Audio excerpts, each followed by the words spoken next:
This is Illuminate, the podcast about men with good hearts, open minds, and a desire to make the world better.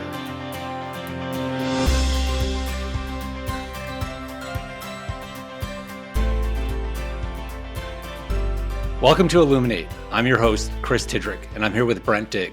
Brent is an ex-Marine with a severe book addiction. He is known for his rapid-fire sense of humor and a tendency to speak in movie quotes when excited.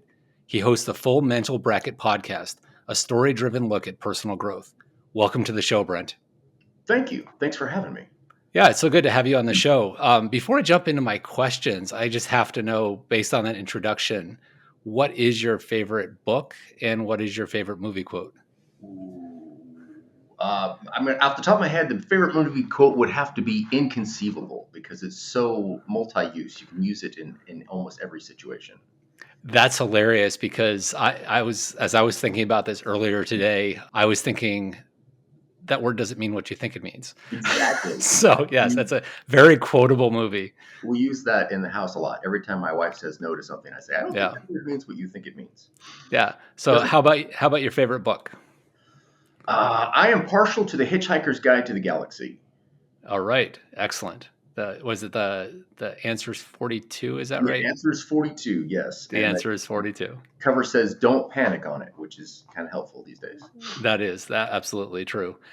So I was earlier today, I was listening to an episode of Full Mental Bracket, and it was your most recent episode where you and your host talked about purpose. And I thought that was like a good way to kind of jump into our conversation today, because that's always my first question to my guests is, what's your why and where do you find purpose? Like, what drives you? Well, the whole part of launching that show has been it's kind of chicken and egg. It's been integral to that whole process. But my purpose, my why, I would have to say, is to help people, to give them the tools and the encouragement that they need to improve their thinking and their emotional intelligence, and to move their life to the next level, to find a life of satisfaction and success, while at the same time realizing that success means a lot more than how we've typically defined it here as wealth and status and stuff, and that not to sell yourself short driving for basically someone else's dream, climbing the wrong ladder and realizing that you have no health, you have no mental health, you have no friends, you have no time because you signed on the dotted line and you've given everything away chasing this squirrel wheel of just capitalism, the basic American dream, which is a little narrow. I think we need to expand that a little bit. And that's what I try to help people with. I try to encourage them to do that and to just adopt a growth mindset and go for it, no matter how old they are. So I'm curious how you got here. Tell me a little bit about your journey and kind of how you arrived at this spot. One thing that kind of set me most abstractly in the distance and the journey is the day that I was on a payphone calling home to my girlfriend, and I found out that I was going to be a father at age 20, where I called for Marine Corps bootcamp. Instead of this whole romantic thing with like a little pregnancy test and champagne and stuff, I had 10 minutes on the phone, said, "Hey, life's going to change for us." And then operator said, "You're out of quarters." And then it was over. And I spent that entire day watching my whole world shift from being a unfocused 20-year-old with no real dreams or ambitions to someone who suddenly had to figure out how to get diapers and be a grown-up in a very short order. Were you deployed at the time? No, I was still in boot camp. So you were in boot camp. Okay. We were on course to get married, but that kind of accelerated a bit. I came home. Okay. I did get deployed shortly thereafter.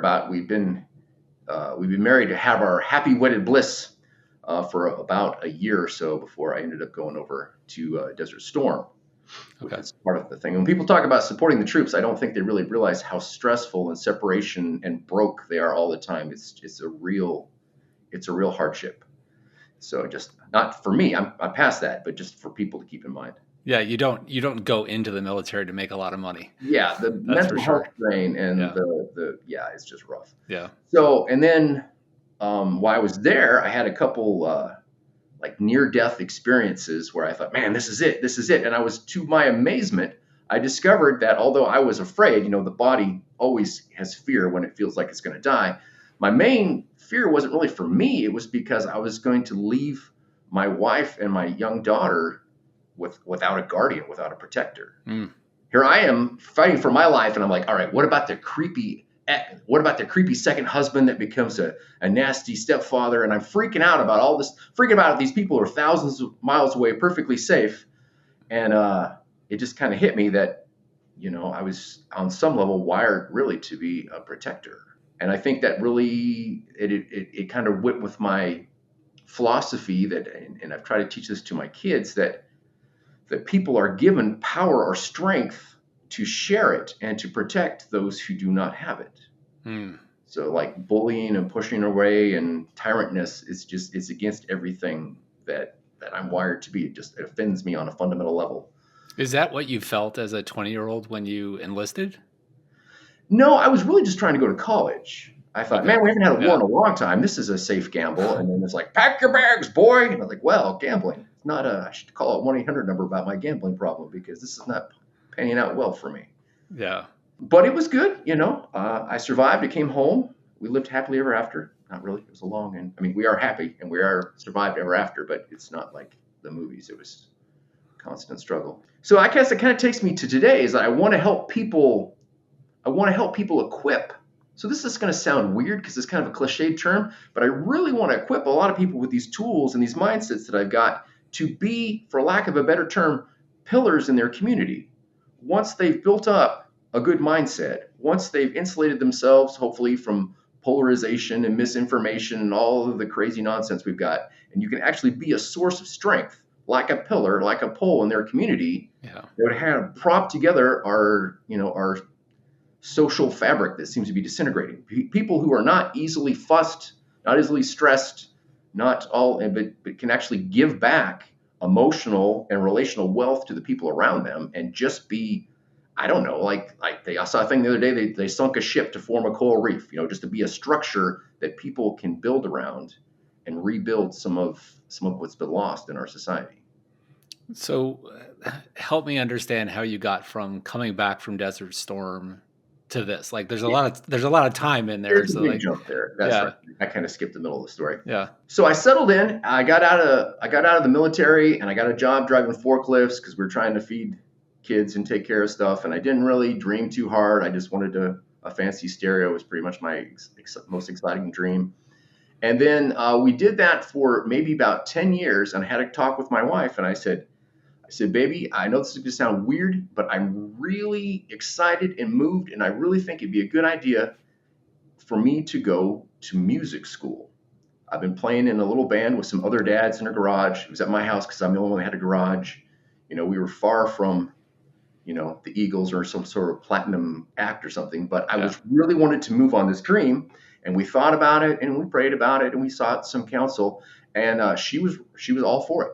So this is one of the missing chapters here. We packed 3 kids and all our worldly goods into a U-Haul in Reno, Nevada, and drove across the country to Memphis, Tennessee, home of Elvis, to study music, and which was good and it was very fulfilling. And I learned a lot. I didn't really come out with that being what you call a professional musician, but it busted open my creativity in a whole new way. And I met a great deal of a lot of really good creative people. I got a lot of feedback.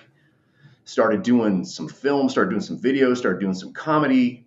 I went through a bunch of different evolutions of just trying to cheer people up and help people up.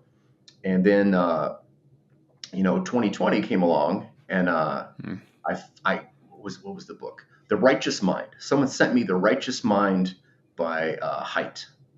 I can't think of it. I don't. Anyway, it's talking about moral psychology and why people are so tribal and why they're wired to that morality binds and blinds. We're huddled together as a group, but we're not really thinking about what divides us from the other people because it's serving this survival function. Yeah. And, everything went super tribal and my dad died and I was super depressed. And I just went down this long rabbit hole of just psychological research of like how the mind works, why we get all tribal, why we form into groups. And it got wider and wider and wider, and I learned more tools and more ways that I could actually just help myself pull out of the polarization and outrage, how I could start thinking more about my life.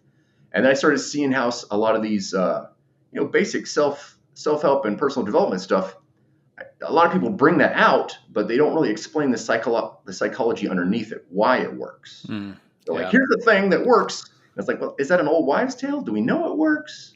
Yeah. You know, Is there don't science? Is there science yeah, underneath it? Yeah. don't get me started with like manifesting or stuff. It's like, all right. Anyway, just like let's stick to the science here. What do we know works? Why does it work? And how can we apply that as tools to actually improve our lives?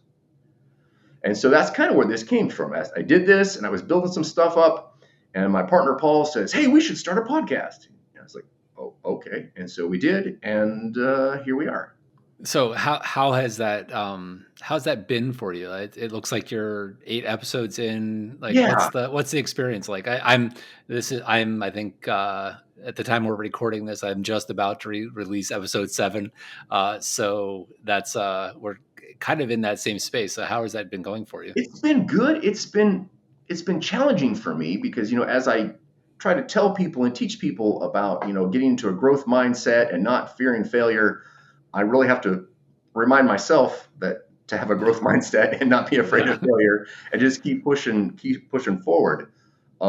I think you're moving a little faster than we were. I think we started recording way back in August and slowly moved forward. But it's been really good. It's been really exciting. It's been fulfilling. I can't say that audience numbers are like through the roof or anything, but we're really enjoying what we're doing, and I get some decent feedback from people that that some of these things have really opened their minds. And honestly, Yeah. having a light bulb moment with someone is really my reward. If someone's lights come on, they're like, "Oh, I never thought of it like that." I'm like, "That's it. Yeah. That's my paycheck right there." I love that. I love that, and I've been kind of having that same experience with ours, and I've said out loud many times like I would do this even if nobody was watching, Oh yeah. because the Yeah. conversations are so fulfilling just in themselves, and I'm getting to know all these different people, and so I'm with you there. It's a really gratifying space to be in. One of the topics that I talk about a lot with my guests is this idea of personal growth. And it sounds like that's kind of right in your wheelhouse. Yeah. And you've been helping, you're talking about helping other people do it. But like, what are those things that you're currently working on yourself? Well, it kind of goes back to, I guess, the last answer is just this growth mindset. Because I'll come across a problem and I'll be frustrated and I'll be a little bit anxious about it, and then this little voice in the back of my head said, "Well, last week you lectured the entire internet and you told them when they face this problem you should do X, Y, and Z. Yeah. Are you too good for your own advice?" And I'm like, "Ooh, that's really good." And so I would like, Yeah. so it's kind of a validation that this stuff works because I'll try it myself. I obviously meant it when I said it, but then you're in the stressful situation maybe and you forget about it. And so just the pushing forward into a growth mindset. I think a big part of my journey is that due to a lot of weird factors of where I came from, uh, failure was always closely harnessed to humiliation. It's Hmm. better to never try and never be embarrassed and never be shamed than it was to big dreams were not praised in my corner of the neighborhood.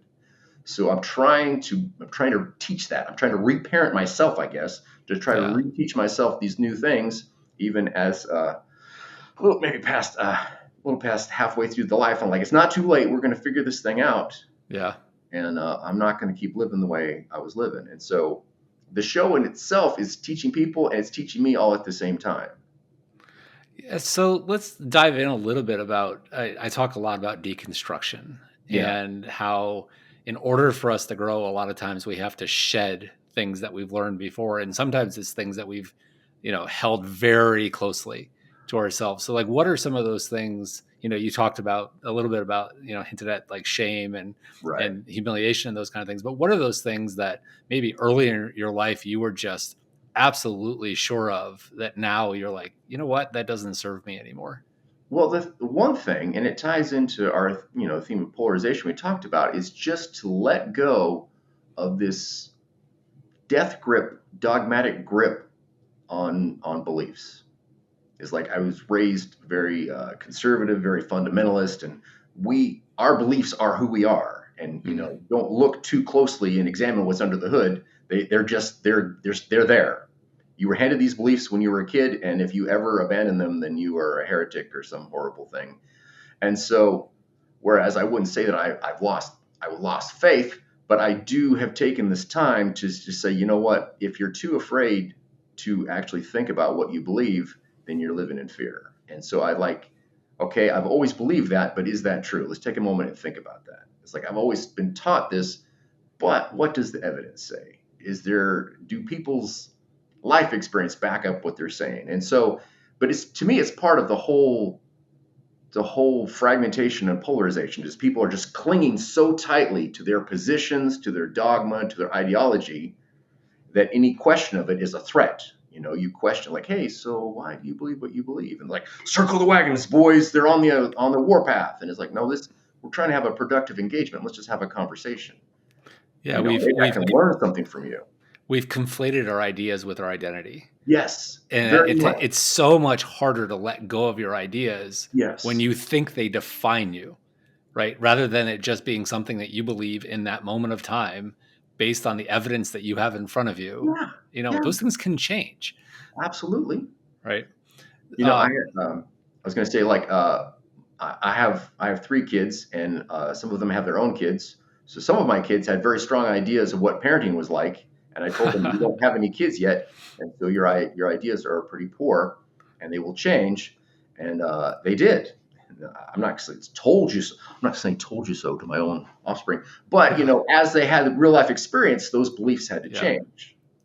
Yeah, absolutely. I remember I have one son and he's 22 right now, and I remember when right before he was born, I was like just deep dive into all the books and all the this is how you parent, and like I remember like the day I saw him, I just felt all of that stuff that I had prepared just like wash away and just be like, I don't need any of that. Like I've got in me what I Yeah, need to be his yeah, dad. Like it was, and I think but you have to be really flexible as a parent, to and just be willing to change yourself, because they're not going to be exactly what you expected them to be. And thankfully, right? yes, absolutely. Yeah, that's a good You're thing. way more, made way Yeah. better. Yeah. So you said you kind of came out of a conservative fundamentalist culture. I've talked to a couple of other guests that have had sort of similar experiences. How is and yeah, I don't want to like go too Right. deep if you don't want to go there, but like, how was that? Was there like a break with your family? Was there, what's and also I think maybe the second part of that question is you you talked about being able, learning how to question those beliefs. Do you feel like you're like stronger in those beliefs now that you've been able to question them?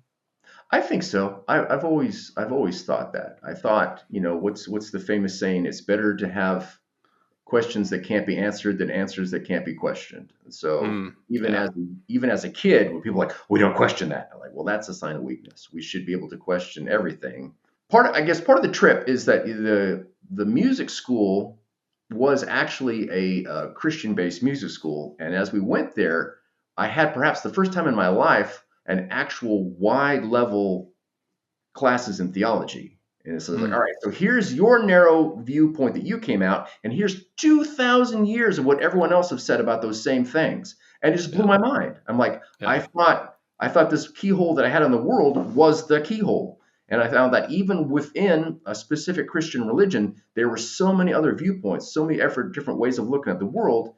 It kind of let me to explore that idea in a safe space. Like I'm not, with REM losing my religion in the corner here. I'm just Yeah. looking at, hey, maybe this very strict, very specific dogma, maybe life is actually bigger than this.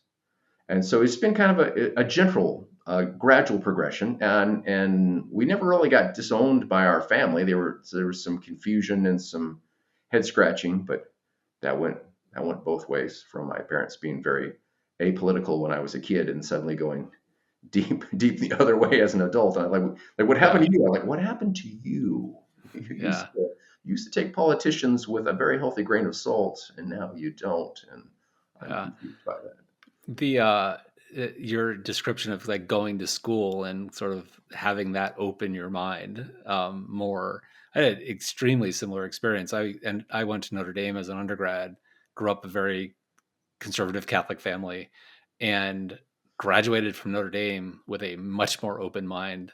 And it's a conservative Catholic institution.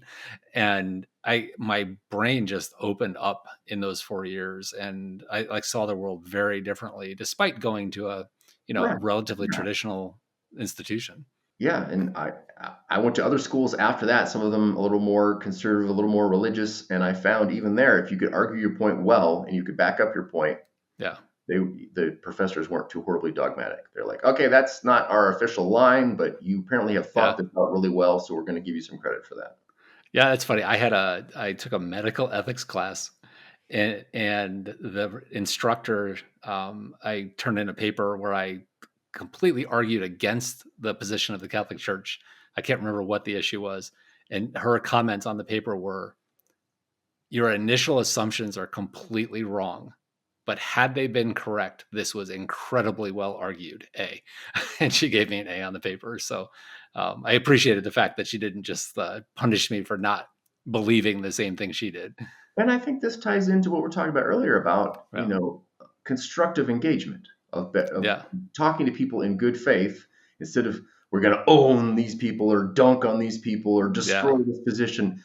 Let's tell me why you think what you think, and I'll tell you why I think what I think. And at least we'll, at the very minimum, we'll understand each other and maybe we'll learn something. yeah. Absolutely. You Speaking of probably won't that, convert me, but there might be a tiny part of your position that I want to adopt to my position. speaking of that, how do you make sure that you're always learning at this point in your life? There's two answers to that. One is attitude wise, and one is more specific. And the attitude wise is I've always believed, and I try to make sure that I'm actually living it out, is that you can learn from anyone. I don't think that Mm, anyone is too low on the totem pole or too lost to bad arguments that you can't learn from them.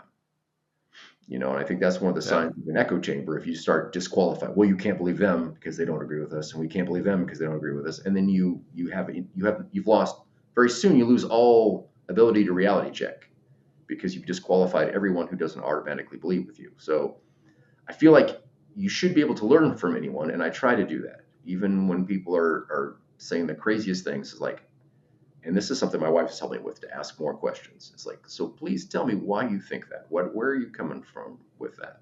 how do you actually do that in today's world? Because I feel like it's often, the image that has been kind of burned into my brain lately is that there's these two polarized sides, and they're doing nothing but shooting arrows back and forth Yeah. at each other.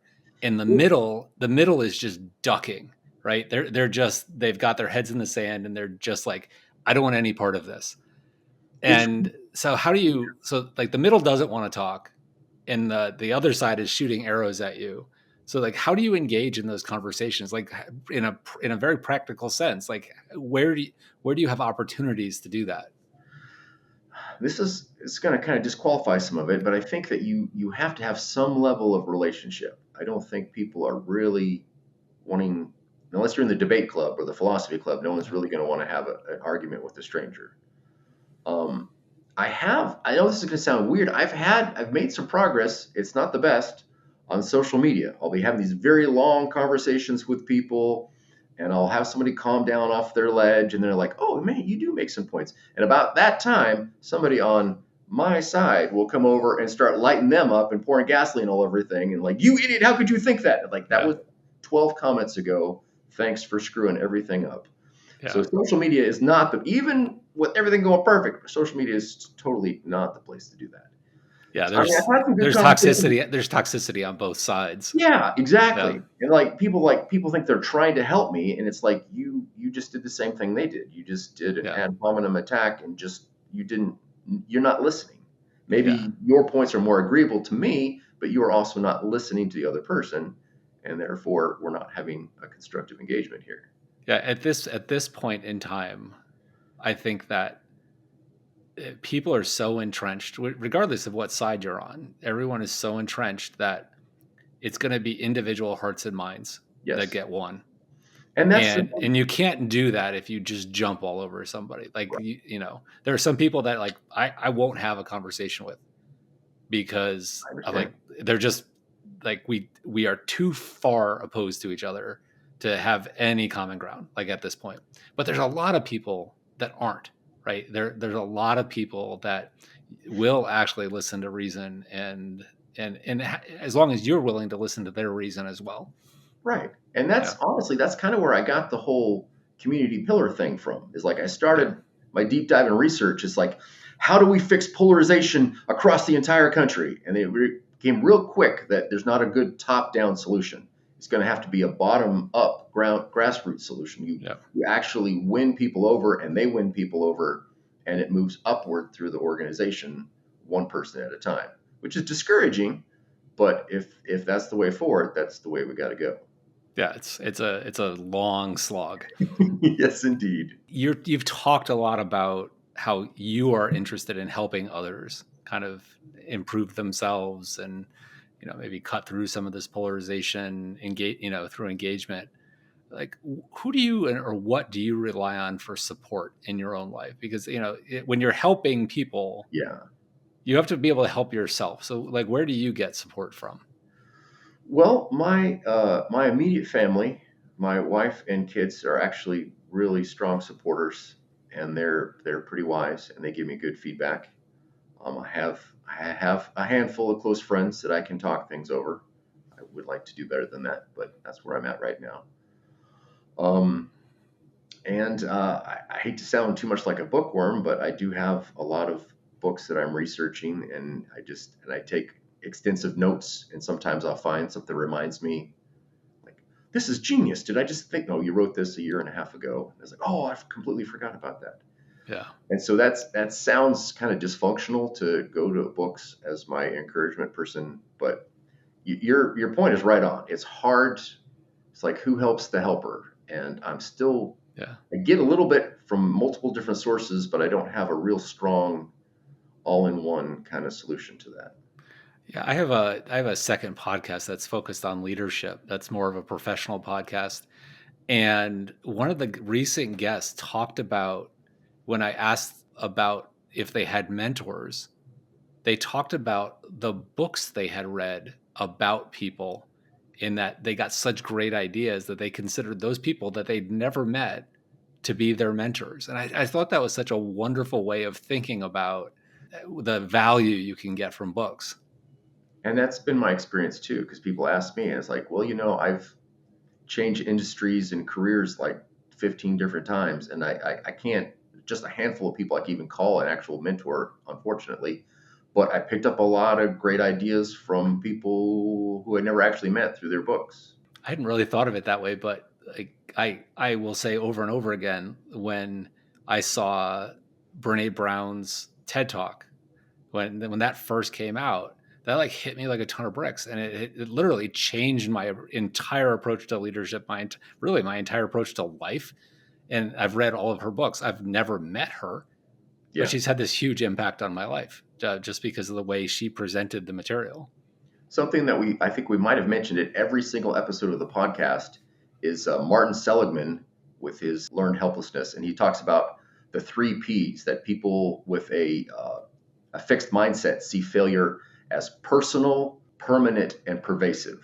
Like, I am the failure. I will never outlive it, and it's going to contaminate everything that I do. And I read that, and I'm like, he's talking about me. He's talking about me. And it blew my mind. It could have been any better than if someone was right there with a cup of coffee coaching me. That's an academic description of shame. Yes. I Right. think you're absolutely right. I asked this of all of my guests because it's something that really it intrigues me, because I haven't had a lot of it in my life until recently, and that's male friendship. I have been somebody who, like, my closest friends throughout my entire life have been women until the last decade of my life, and I'm 54 now, so it's relatively late in life, and I'm really curious as to like what the role is that male friendship plays in your life. You said you had a few close friends, but you didn't mention gender. So, what does male friendship play in your life? It's very important, but it's also a struggle for me.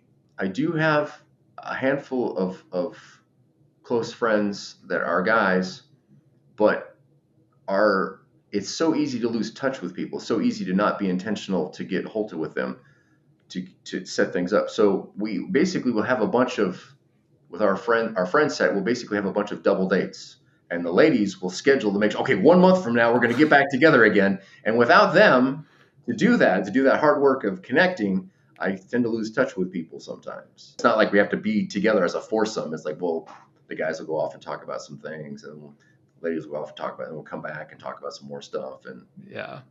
Yeah, but I often wonder if men would just be hermits if women might. didn't get us together, right?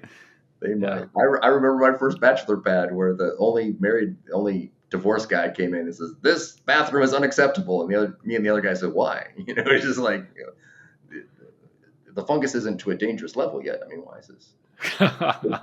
Without civilizing influences, I'm scared to ask what would happen. One of the previous guests I had talked about this concept of triangulation, which I thought was fascinating, where guys don't connect with each other. They triangulate against an object. So it might be sports, it might be cars, it might be hunting, or all of those things that guys do together.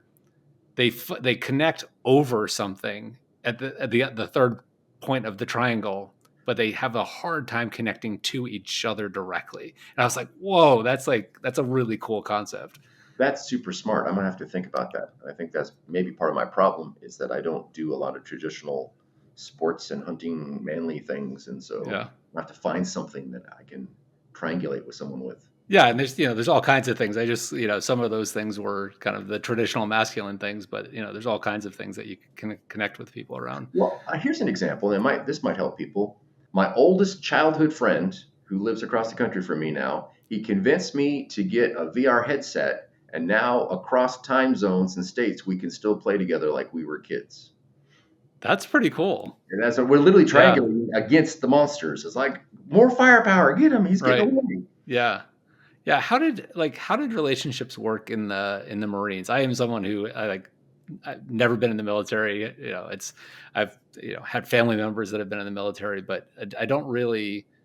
My dad was in the military, but I don't really understand it. Like, so how is that for you in kind of with the relationships that you form there? Because there's this sort of innate trust that needs to exist. Yeah.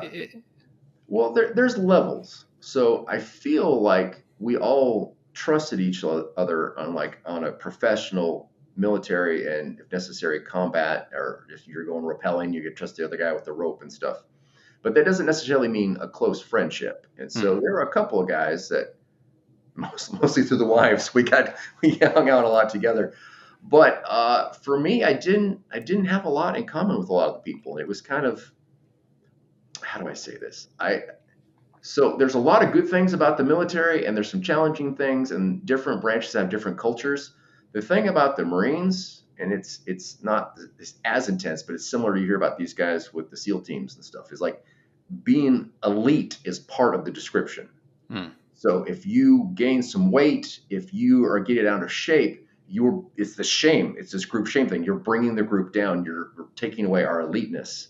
And you need to address that before we address it for you, kind of thing, before we fire you or whatever. So there's this kind of, some people really got into it. They're like, yeah, I believe in the whole mission. This is great. It's like, I believe in the mission. I'm just not, I want to have a brain when I get out to civilian life, and I'm not going to go too deep down this particular initiation process. And so, I mean, I was some good friends with some people. Some were a little more challenging. It was in a certain way. So on one day, you're all friends and brothers. And on a different day, it kind of feels like a wolf pack. Don't show too much weakness. They might turn on you. And that was the thing. You couldn't really be vulnerable. That would be the thing. So think of a great coach that's pushing you to get better and higher and more extreme, but they don't really want to hear about your struggles. They just want you to get better and higher and more extreme. So there's great value in one, and there's kind of dysfunction in the other. Yeah, so it pushes you, but it doesn't allow you to show any signs of weakness. Part of it, a little bit. Sometimes it felt like a meat grinder. It's like, all right, you just got to keep smiling and paddling underwater, and you got to do your part for the team because you can't let the team down. And a lot of marriages don't last. A lot of families don't last. You can't. It's not a realistic amount of pressure. You're under a ton of pressure. So at this point, we're at our lightning round. Where I ask 11 questions intended to be short answers. I might ask some follow-ups along the way if something kind of sticks out to me as something I want to learn more about, but don't feel like you have to write Okay. a novel for each one. So, number one, what are your top 3 values? Narrow it down to two: Okay. responsibility and authenticity. I feel like you need to be responsible for your actions and take radical responsibility for the things that happen to you. At the same time, like we're talking about with the military thing, you have to be authentic, actually be real you. You have to be able to be vulnerable and actually talk about who you are and not put on this mask. How do those two things interact with each other? Because I could see them being opposed to each other at times. Well, that's the thing. When I came, and that was another book. Is I think this came in Mark Manson's Subtle Art was the first time I came across it, the idea of radical responsibility. Because something horrible happens to you, it's not your fault, but it's still your responsibility. And Mm, that was another like, oh, I held the book up and I'm like, no one's yeah. ever said that to me in those many words. And so I think taking responsibility for the things in your life that you were handed through genetics or families or whatever, or just the economy or whatever random thing, while at the same time not having to act like you've got it all together. Like, well, this, Mm. corporate, the synergy of the corporate buzzwords, and like, no, no, no, no. Let's just talk about real life right here. It's like, this really sucks. I'm being authentic about it, but I'm not going to stay here. We're going to deal with this. We're going to move on. I'm going to figure out how to grow and how to deal with this. Who is one role model that you've had in your life? I would say my grandfather. My Mm. grandfather, Clarence Buck Diggs, was a Northern California lumberjack, and he was apparently a royal terror. He was huge, 200 pounds of 6'3". He told me a story one time that he would get drinking after work, and someone would give him a dirty look, and he would flip a coin, and he said, "Heads, we shake hands; tails, we fight." And it was so, and I didn't, it was hard for me because by the time I met him, he has completely turned his life around. He was completely calm. He was still a huge, powerful, dangerous man, but he had dedicated his life to gentleness and to being responsible with that strength. His other thing was like, he's like, "See your grandmother over there?" It's like, "Yeah, I'm dedicated to making her life as smooth now as I made it rough when I was a crazy Mm. drunk." And so the whole, Did he ever give you insight on like what changed him? well, I mean, for him, it was kind of a religious conversion, but without taking action behind that, it's just words, Yeah. just the whole. It just really struck me is that he could be powerful and dynamic and loud and boisterous and still be gentle and still very Mm. controlled with that power and not knocking people over or not scaring people. And I think today, with our male influencers or stuff, we really lost that. I'm alpha. I need to be powerful. I need to Yeah.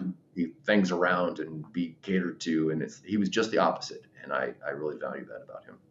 Great. So who do you hope you're a role model for?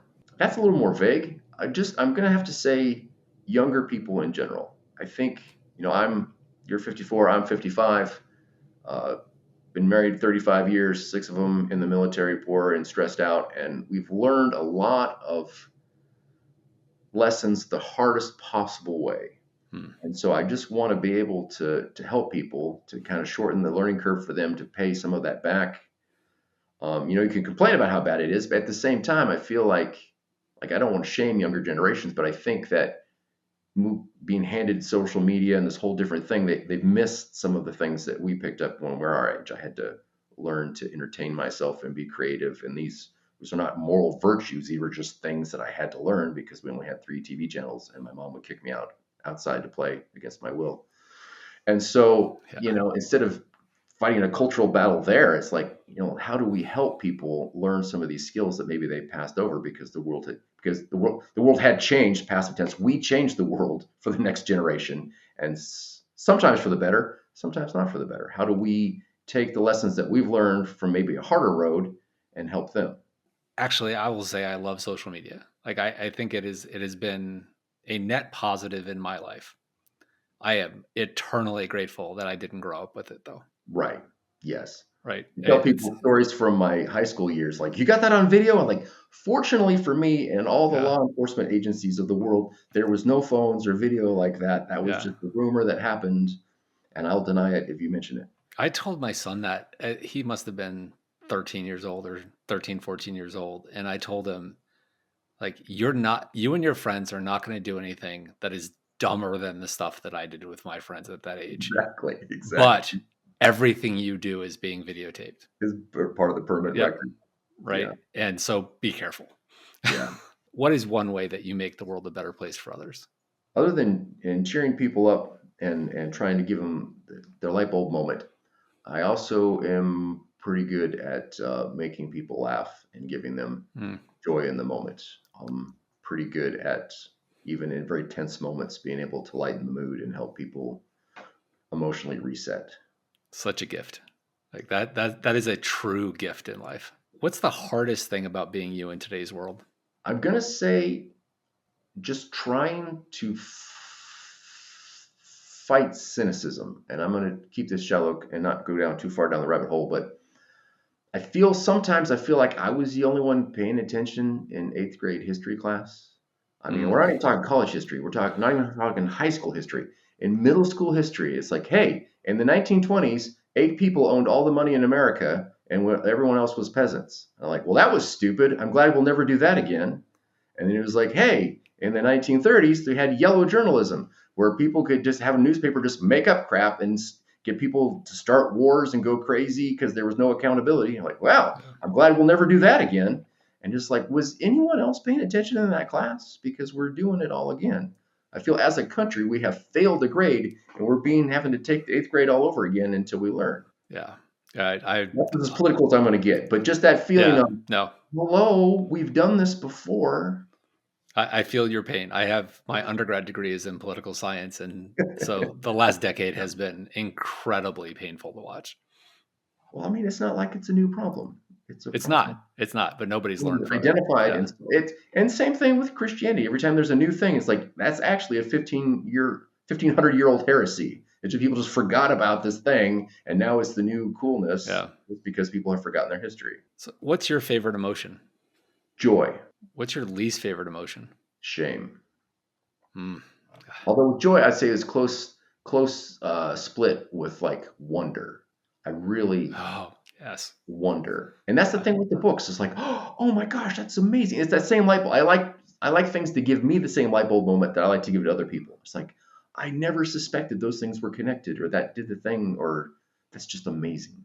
Yeah, if I ever at some point I think I'm going to have somebody interview me for this podcast, so I can answer all these questions, Oh yeah. and wonder will be my answer for that one. It is the thing that I left all organized religion for 30 years. I've just recently in the last few years Yeah. gone back, and but there are these moments in my life over that 30 years where I felt the divine, and they were all moments of wonder, every single one of them, like awe and wonder.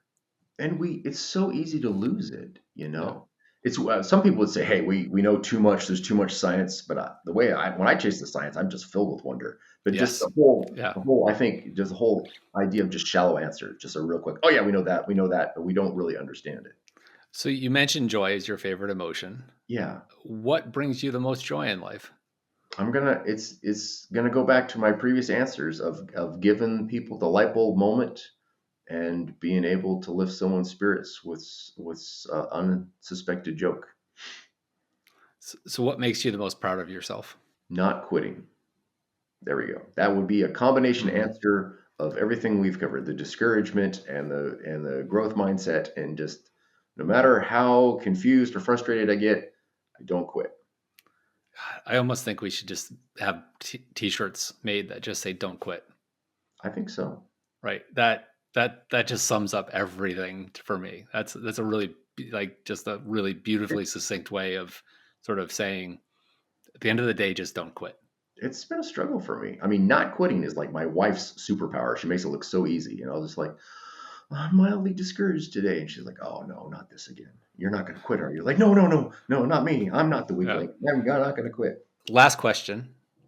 What's the one thing that you hope people take away from this conversation? That it's never too late.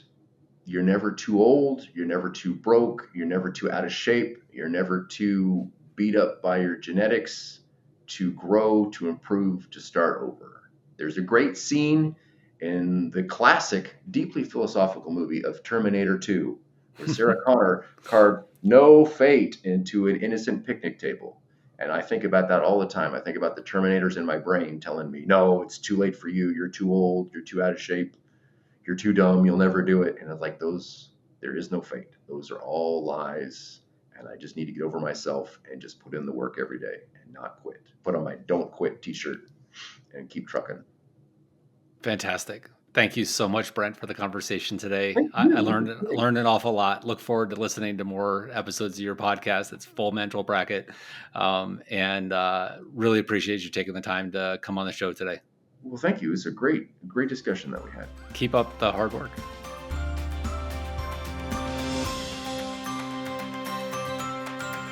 You can learn more about Illuminate at illuminate.substack.com. We are also streaming on Apple, Spotify, Amazon, and YouTube. Thanks for listening and watching, and we'll see you at the next episode of Illuminate.